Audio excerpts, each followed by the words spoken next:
Hello प्यारे साथियों, स्वागत है आपको आपके अपने यूट्यूब चैनल D4U स्टडी में। तो प्यारे साथियों, आज की इस वीडियो में हम आपके लेकर के आए हैं क्लास 10th के केमिस्ट्री के यानी रसायन शास्त्र के चैप्टर नंबर 3, जो इसका नाम है धातु एवं अधातु। इन चैप्टर के 46 मोस्ट इम्पोर्टेंट ऑब्जेक्टिव क्वेश्चंस को हम लोग डीलिंग करने वाले हैं, तो वीडियो में एंड तक बने रहिएगा। तो चलिए देखते हैं सभी प्रश्नों को बारीकी से। बस आपको सभी प्रश्नों में डटे रहना है। तो आपके सामने पहला नंबर प्रश्न है कि अम्लगम एक मिश्र धातु है जिसमें एक धातु हमेशा रहता है। कौन सा धातु रहता है? कॉपर, सिल्वर, पारा, सोना। इसमें जो आपका राइट आंसर है वो है आपका ऑप्शन नंबर सी, पारा रहता है। तो चलिए फिर अगले प्रश्नों को देखते हैं। अगला प्रश्न है आपका प्रश्न नंबर 2। प्रश्न नंबर 2 कह रहा है कि निम्न में से कौन सा पदार्थ ऑक्सीजन से संयोग नहीं करता है? तांबा, गोल्ड, जिंक और पोटेशियम। इसमें जो आपका राइट आंसर है प्यारे साथियों वो है आपका ऑप्शन नंबर बी यानी कि गोल्ड। तो चलिए फिर अगले प्रश्नों को देखते हैं। अगला प्रश्न आपका प्रश्न नंबर 3। प्रश्न नंबर 3 आपका कह रहा है कि कौन विद्युत का सर्वोत्तम सुचालक है? CU, AG और AL और FE। इसमें जो आपका राइट आंसर हुआ आपका ऑप्शन नंबर बी, AG।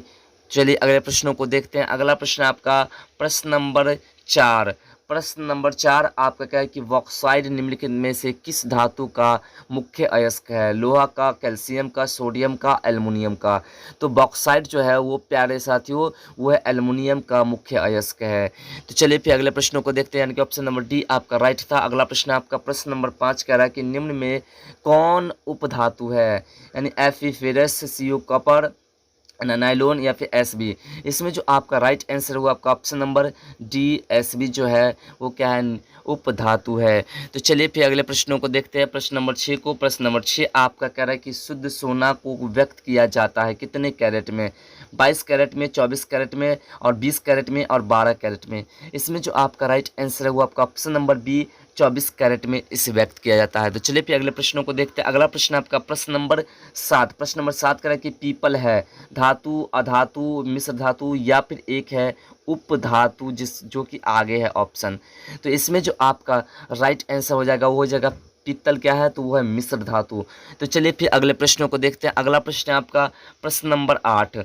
तो प्रश्न नंबर 8 जो है वो आपका कह रहा है कि निम्नलिखित में से किसे चाकू से काटा जा सकता है? लिथियम को, कैल्शियम को, कॉपर को और आयरन को। तो प्यारे साथियों, चाकू से जो काटा जा सकता है वो है लिथियम को काटा जा सकता है, यानी कि ऑप्शन नंबर ए जो है आपका राइट आंसर है। तो चलिए फिर अगले प्रश्नों को देखते हैं। अगला प्रश्न आपका प्रश्न नंबर 9। प्रश्न नंबर 9 कह रहा है आपका कि निम्न में से कौन आयनिक यौगिक है? CH4 या फिर CO2 या फिर CaCl2 या फिर NH3। तो प्यारे साथियों, इसमें जो आयनिक यौगिक है वो है CaCl2। तो चलिए फिर अगले प्रश्नों को देखते हैं। अगला प्रश्न आपका प्रश्न नंबर 10। प्रश्न नंबर 10 आपका कह रहा है कि निम्न में कौन अधातु है? FeCAl और AU। तो इसमें जो आपका राइट आंसर हो जाएगा प्यारे साथियों वो हो जाएगा आपका सी, कार्बन, यानी ऑप्शन नंबर बी जो है आपका राइट आंसर हो जाएगा। तो चलिए अगले प्रश्नों को देखते हैं। अगला प्रश्न आपका प्रश्न नंबर 11। प्रश्न नंबर 11 कह रहा है आपका कि सक्रियता श्रेणी में हाइड्रोजन के ऊपर के धातु क्या होते हैं? यानी कि अम्लों से अभिक्रिया कर हाइड्रोजन आयन बनाते हैं, या फिर अम्लों से अभिक्रिया कर हाइड्रोजन गैस बनाते हैं, या फिर साधारण ताप पर जल से अभिक्रिया करते हैं, या फिर इनमें से कोई नहीं। तो सक्रियता श्रेणी में हाइड्रोजन जो है हाइड्रोजन के ऊपर धातु क्या करते हैं प्यारे साथियों? तो धातु जो करते हैं वो करते हैं अम्ल से अभिक्रिया कर हाइड्रोजन गैस बनाते हैं। तो ऑप्शन नंबर बी जो आपका राइट आंसर हो जाएगा। तो चलिए फिर अगले प्रश्नों को देखते हैं। अगला प्रश्न आपका प्रश्न नंबर 12। प्रश्न नंबर 12 आपका कह रहा है कि उच्च विद्युत घनात्मक के कारण, ठीक है, धनात्मक के कारण धातु के परमाणु बनाते हैं क्या? धनायन या फिर ऋणायन या फिर उदासी आयन या फिर सहसंयोजक बंधन। तो प्यारे साथियों, उच्च विद्युत धनात्मक के कारण जो है धातु के परमाणु जो बनाते हैं वो बनाते हैं प्यारे साथियों धनायन बनाते हैं, यानी कि ऑप्शन नंबर ए जो है आपका राइट आंसर है। तो चलिए फिर अगले प्रश्नों को देखते हैं। अगला प्रश्न आपका प्रश्न नंबर 13। प्रश्न नंबर 13 कह रहा है कि धातु के ऑक्साइड सामान्यतः होते हैं अम्लीय, क्षारीय और या फिर उभयधर्मी या फिर उदासीन। तो इसमें जो आपका राइट आंसर है वो हो जाएगा आपको जो होता है, यानी कि धातु के ऑक्साइड सामान्यतः जो होते हैं प्यारे साथियों वो होते हैं आपके क्षारीय, यानी कि ऑप्शन नंबर बी जो है आपका राइट आंसर हो जाएगा। अगला प्रश्न आपका प्रश्न नंबर 14। प्रश्न नंबर 14 आपका कह रहा है कि अयस्क से चुंबकीय अशुद्धियों को दूर करने के लिए जो विधि प्रयुक्त की जाती है वह कौन सा विधि है? यानी कि धातु से चुनने की विधि है, सॉरी हाथ से चुनने की विधि है, या फिर गुरुत्व पृथक विधि है, या फिर फेरन प्लवन विधि है, या फिर प्यारे साथियों एक और विधि यहाँ पे नीचे दिया गया यानी कि चुंबकीय पृथक्करण विधि है।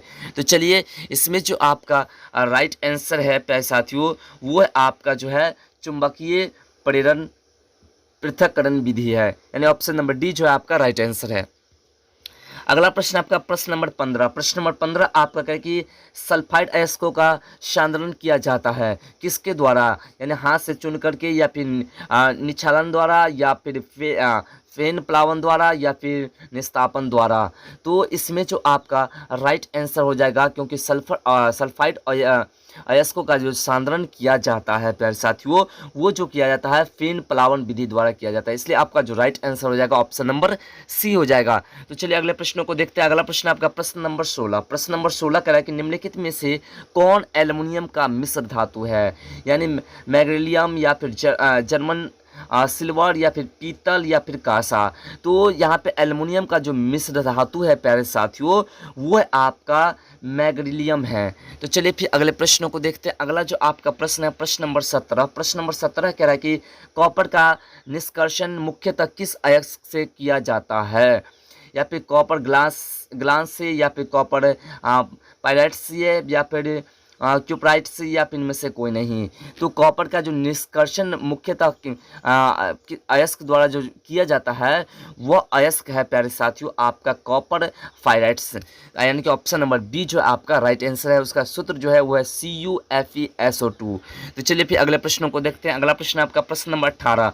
प्रश्न नंबर 18 कह रहा है कि किसी अधातु के परमाणु के बाह्यतम सेल में इलेक्ट्रॉन की संख्या होती है, यानी कि अधातु के बाह्यतम भाग जो होते बाहर की भाग होती है इसमें इलेक्ट्रॉन की संख्या कितनी होती है? 1 2 3 या 4, या फिर 2 3 4 या 5, या फिर 4 5 6 7 या 8, या फिर 4 5 1 या 2।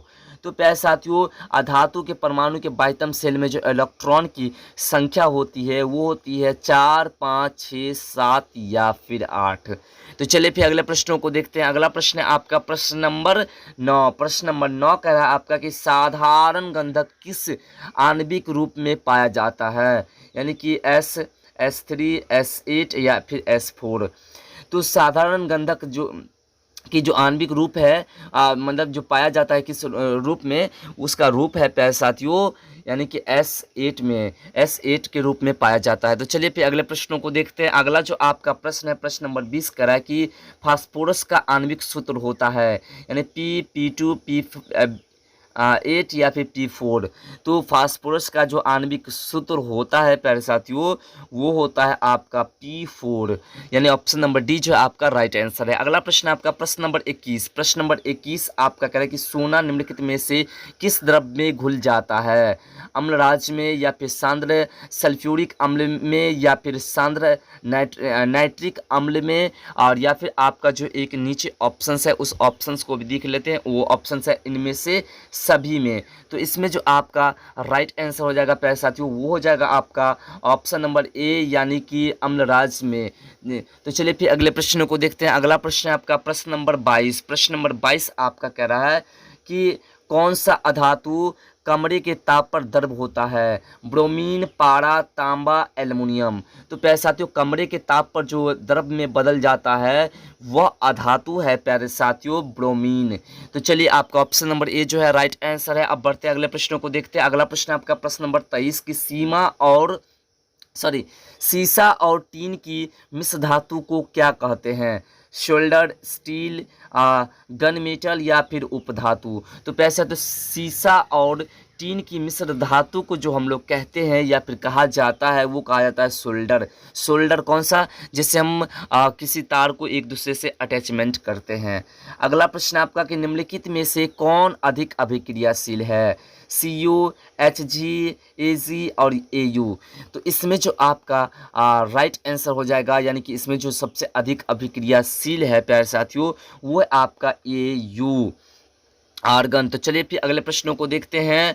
अगला जो आपका प्रश्न है कि निम्नलिखित में से कौन उत्वजन अति ज्वलनशील है? लाल फास्फोरस, श्वेत फास्फोरस, साधारण गंधक या फिर प्लास्टिक गंधक?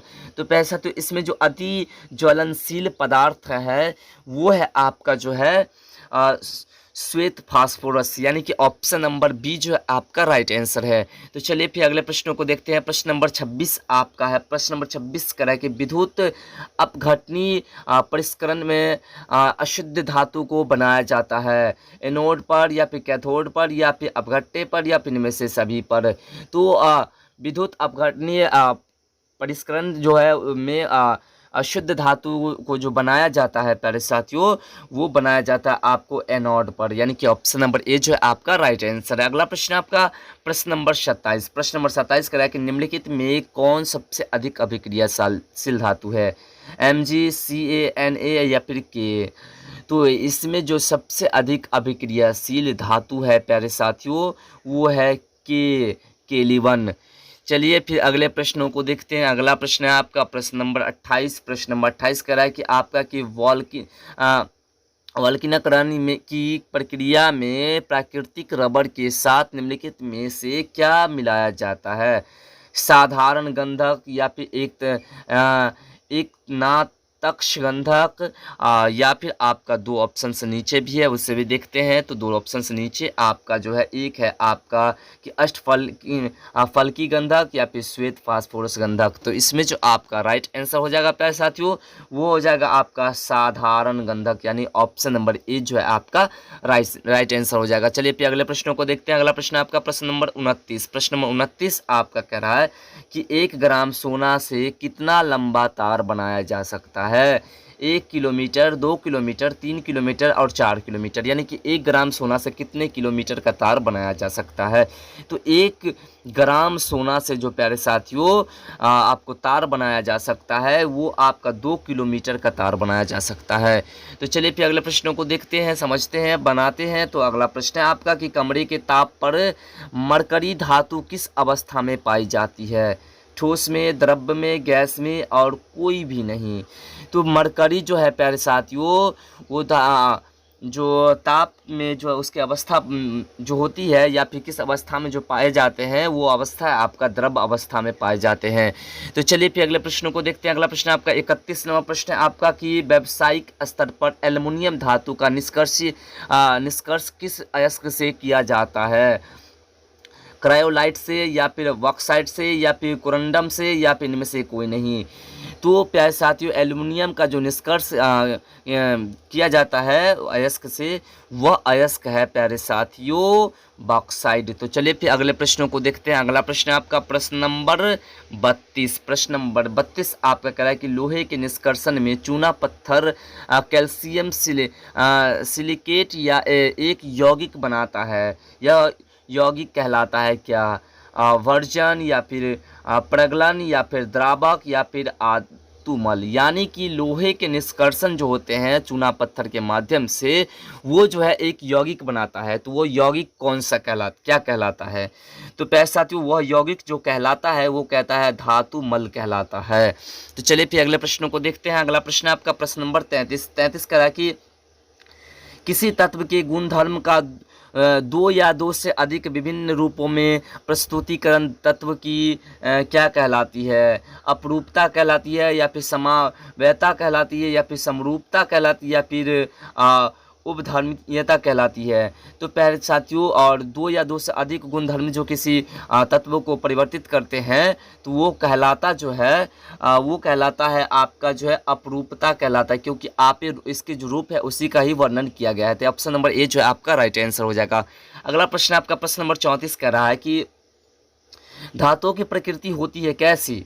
विद्युत धनात्मक, विद्युत ऋणात्मक, उदासीन और कोई नहीं। तो पैसा तो धातुओं की जो प्रकृति होती है वो होती है आपके जो है विद्युत धनात्मक होते हैं, क्योंकि धातु जितने भी होते हैं लगभग सभी होकर के जो है जाते ही हैं। अगला जो आपका प्रश्न है वो है आपका कि लोहा एवं इस्पात को जंग से सुरक्षित रखने के लिए उन पर किस धातु की पतली परत चढ़ाई जाती है? तांबा की, चांदी की, सोना की, जिंक की।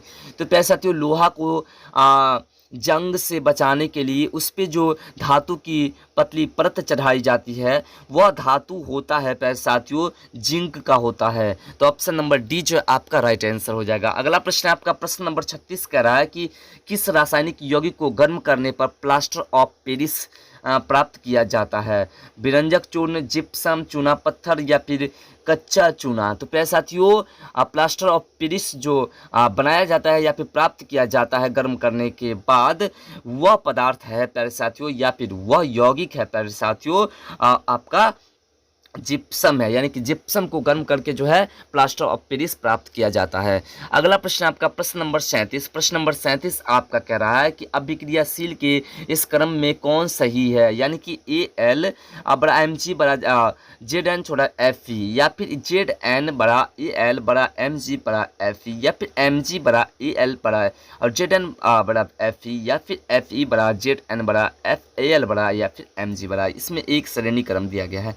तो अभिक्रियाशील के क्रम जो है इसमें जो सही अभिक्रियाशील है प्यारे साथियों वो है आपका Mg बड़ा AL बड़ा और Zn बड़ा Fe है। ऑप्शन नंबर सी आपका राइट आंसर है। चलिए फिर अगले प्रश्नों को देखते हैं। अगला प्रश्न आपका प्रश्न नंबर 38। प्रश्न नंबर 38 कह रहा है आपका कि एकोरोजिया या रायल जल किस अनुपात में सांद्र हाइड्रोक्लोरिक अम्ल एवं सांद्र नाइट्रिक अम्ल का ताज़ा मिश्रण होता है? यानी 3:2 या फिर 2:3 या फिर 3:1 या फिर 1:3। तो इसमें जो आपका राइट आंसर हो जाएगा वो जाएगा आपका ऑप्शन नंबर सी, क्योंकि 3.1 के अनुपात में जो है वो सांद्र इलेक्ट्रॉनिक अम्ल एवं सांद्र नाइट्रिक अम्ल का ताज़ा मिश्रण होता है। तो चलिए फिर अगले प्रश्नों को देखते हैं। अगला जो आपका प्रश्न है प्रश्न नंबर 39 कह रहा है कि अपने शुद्ध रूप में धातु की सतह होती है कैसे? चमकदार, खुरदार या फिर काला या फिर इनमें से कोई नहीं। तो अपने शुद्ध अवस्था में जो धातु होती है प्यारे साथियों तो वो जो होते हैं वो होते हैं चमकदार। तो चलिए फिर अगले प्रश्नों को देखते हैं। 40 नंबर प्रश्न को। 40 नंबर प्रश्न हमारा है वो कह रहा है कि धातु का पतले तार के रूप में खींचने की क्षमता को क्या कहते हैं? आघातवर्धता कहते हैं या फिर तन्यता कहते हैं या फिर लचीलापन कहते हैं या फिर इनमें से कोई बात नहीं। तो धातु को पतले तार के रूप में जो परिवर्तित करते हैं या फिर बदलते हैं या खींचते हैं तो खींचने की जो क्षमता होती है उसे कहते हैं प्यारे साथियों तन्यता कहते हैं, क्योंकि तानते हैं। खींचना मतलब तानना। अगला प्रश्न आपका 41 नंबर प्रश्न आपका कह रहा है कि कुछ धातुओं को पीट करके पतली चादर बनाया जा सकता है। इस गुणधर्म को क्या कहते हैं? तन्यता या फिर आघातवर्धता या फिर दो ऑप्शंस नीचे हैं, इसे भी हम देखने लेते हैं। तो दो ऑप्शंस नीचे है कि दोनों या फिर इनमें से कोई नहीं। तो इसमें जो आपका राइट आंसर हो जाएगा प्यारे साथियों वो हो जाएगा आपका ऑप्शन नंबर बी आघातवर्धता। तो चलिए फिर अगले प्रश्नों को देखते हैं। अगला जो आपका प्रश्न है प्रश्न नंबर 42। प्रश्न नंबर 42 आपका कह रहा है कि जो धातुएं कठोर सतह से टकराने पर आवाज़ उत्पन्न करती है उन्हें क्या कहते हैं? तन्यता, ध्वनिक या फिर आघातवर्धता या फिर इनमें से कोई नहीं। तो जो धातु कठोर सतह से टकराने के बाद आवाज़ उत्पन्न करती है प्यारे साथियों वो जो है वो ध्वनिक कहलाते हैं। ठीक है, ऑप्शन नंबर बी जो है आपका राइट आंसर है। अगला जो आपका प्रश्न है 43 नंबर कहते हैं कि सबसे अधिक तन्य धातु कौन सा है? चांदी, तांबा, एल्युमिनियम, सोना। तो सबसे अधिक तन्य धातु जो है यानी कि जिसे सबसे अधिक ताना जा सकता है वो है आपका ऑप्शन नंबर डी सोना। यानी कि सबसे आपने देखा था 1 ग्राम में 2 किलोमीटर तक का तार बनाया जा सकता है। अगला प्रश्न आपका 44 नंबर प्रश्न कह रहा है कि इनमें से कौन अधातु होते हुए भी चमकीला होता है? कार्बन, ब्रोमीन, आयोडीन या फिर इनमें से कोई नहीं। तो अधातु होते हुए जो चमकीला होता है प्यारे साथियों वो होता है आयोडीन। ऑप्शन नंबर सी जो है आपका राइट आंसर है। चलिए फिर अगले प्रश्नों को देखते हैं। अगला जो आपका प्रश्न है 45 नंबर प्रश्न कह रहा है कि सबसे कठोर प्राकृतिक पदार्थ कौन सा है? लिथियम, हीरा, सोडियम, पोटेशियम। तो इसमें जो आपका राइट हो जाएगा आंसर, क्योंकि आपको पता है कि सबसे कठोर पदार्थ क्या है। सभी को पता है कि हीरा सबसे कठोर पदार्थ है, यानी कि ऑप्शन नंबर बी जो है आपका राइट आंसर है। चलिए अब चलते हैं हम 46 नंबर प्रश्न को देखते हैं। 46 नंबर प्रश्न जो कि आपका लास्ट प्रश्न है वो कह रहा है कि एल्युमिनियम पर मोटी ऑक्साइड की परत बनाने की प्रक्रिया को क्या कहते हैं? एथोडीकरण कहते हैं या फिर कैथोडीकरण ये कहते हैं या फिर दोनों दोनों कहते हैं या फिर इनमें से कोई नहीं कहते। तो एल्युमिनियम परमोटी ऑक्साइड की जो परत जमाते हैं उस जमाने की प्रक्रिया को कहते हैं प्यारे साथियों एथोडीकरण। तो प्यारे साथियों ये थे आपके 46 ऑब्जेक्टिव क्वेश्चंस। तो आशा करते हैं कि आपको बेहद पसंद आया हो। अगर पसंद आया तो वीडियो को लाइक करें, कमेंट करें और चैनल पर नए तो चैनल को सब्सक्राइब कर ले और साथ में वीडियो को अपने दोस्तों में शेयर कर दे, जिससे कि वो भी इस वीडियोस को पूरी तरह से देख करके अपनी कॉपी में नोट कर सके और याद करके अपने एग्जाम की तैयारी कर सके। तो पैसा तो फिर मिलते हैं अगले वीडियो में इस तरह के नए टॉपिक के साथ। तब तक के लिए बाय, जय हिंद, जय भारत।